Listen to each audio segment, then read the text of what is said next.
Assalamualaikum warahmatullahi wabarakatuh.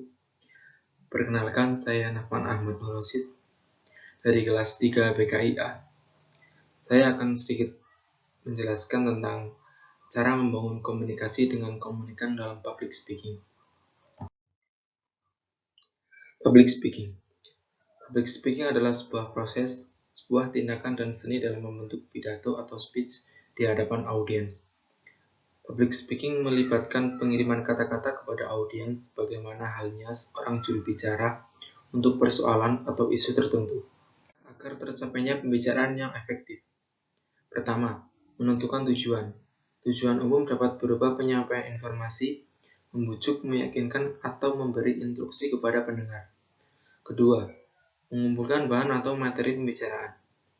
Mengumpulkan bahan atau materi pembicaraan dilakukan apabila penentuan tujuan pembicaraan telah dinyatakan secara jelas. Bahan pembicaraan yang dikumpulkan harus relevan dengan tujuan pembicaraan.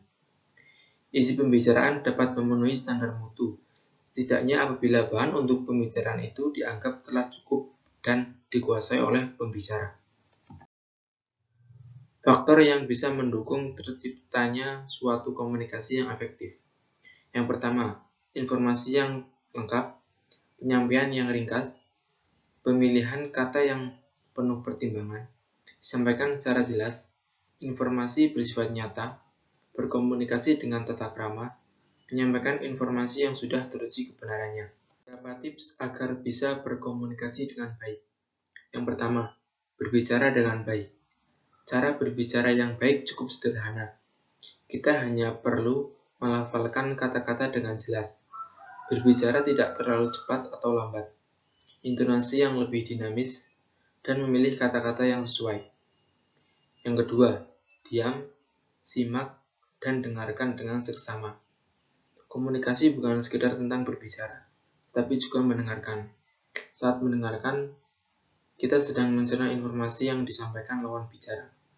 Tanggapan yang kita keluarkan nantinya sangat dipengaruhi oleh seberapa efektif kita saat mendengarkan. Yang ketiga, menyisipkan humor. Supaya perbincangan menjadi cair, kita bisa juga menyisipkan humor. Tidak perlu humor yang terlalu berat atau lelucon yang terlalu konyol.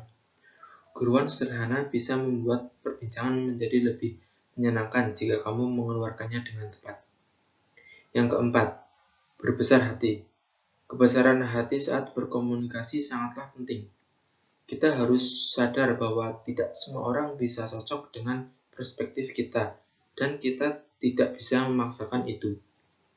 Dengan kebesaran hati, saat terjadi perbedaan perspektif, kondisi agree to disagree bisa dicapai sehingga hubungan tetap terjalin baik meski ada perbedaan pendapat. Mungkin itu saja yang dapat saya sampaikan, kurang lebihnya mohon maaf. Wassalamualaikum warahmatullahi wabarakatuh.